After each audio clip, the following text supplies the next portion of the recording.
black lumps of furniture, prickling my cheeks. My heart sped up, hearing the soft pad of footsteps move across the shadowy parquet floor and down the old cellar stairs. My sister Simone was asleep upstairs, and Martine would never be so delicate. She didn't know how to tiptoe, and that's what scared me.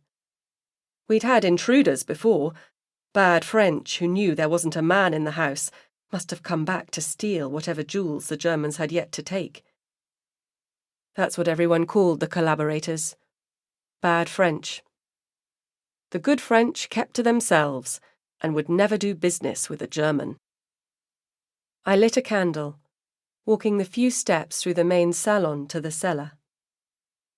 A crash under the floor shook me with a gasp. Glass and falling crates? I followed the noise with my eyes, knowing whoever it was had walked the length of the house to the coal chute before stomping back over to the stairs, making their way up. Thump, thump, thump. I set the candle down, reaching for Martine's beloved porcelain vase, the only thing big enough to crack a skull. She'd be angry when she found out that's what I used, and as I lifted the vase, I regretted not having enough time to search for something else. 6 steps left.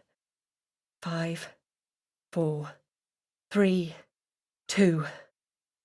I grunted, flinging my arms over my head to get enough momentum as Martine threw open the cellar door, screaming at the sight of me. Ah! She covered her head with her arms. What are you doing? I collapsed against the wall, nearly dropping the vase. Me? I asked. What are you doing? I thought you were an intruder. I asked you first. Martine watched me struggle against the wall, trying to breathe after the scare, before noticing what was in my hands. And my vase? She took it gingerly from my fingers to carefully set it back on the side table. Gabby, how could you? I'm sorry. It was the only thing.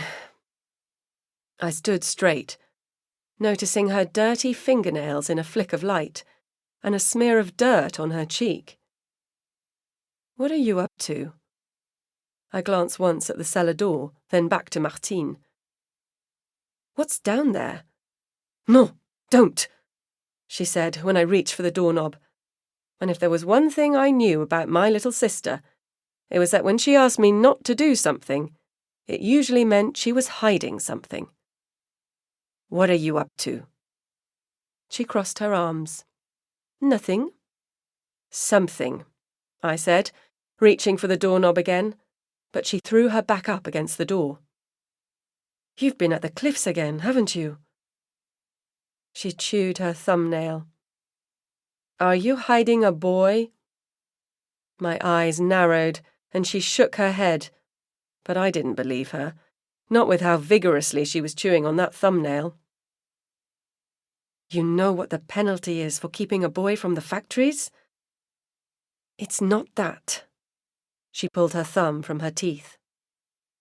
And nobody saw me, she added, making my stomach swirl like a pot of cold soup.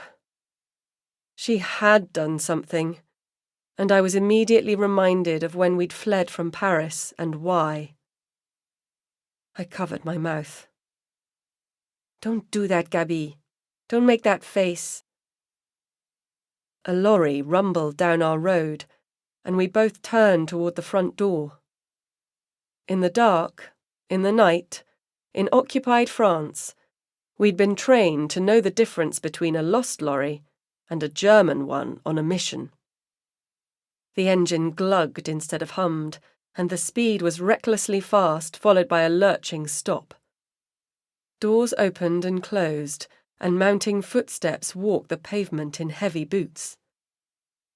2, she breathed, and I shushed her. 3, 4, I said, before pulling back the curtains. They're speaking with Antoinette. I saw shadows and our neighbour holding a candle as she stepped out into the night, lighting up her face and her fast-moving lips. After a brief conversation with her shaking her head, To keep listening to this audiobook, I've left you a link in the description so you can do it, at no cost thanks to Audible's 30-day free trial.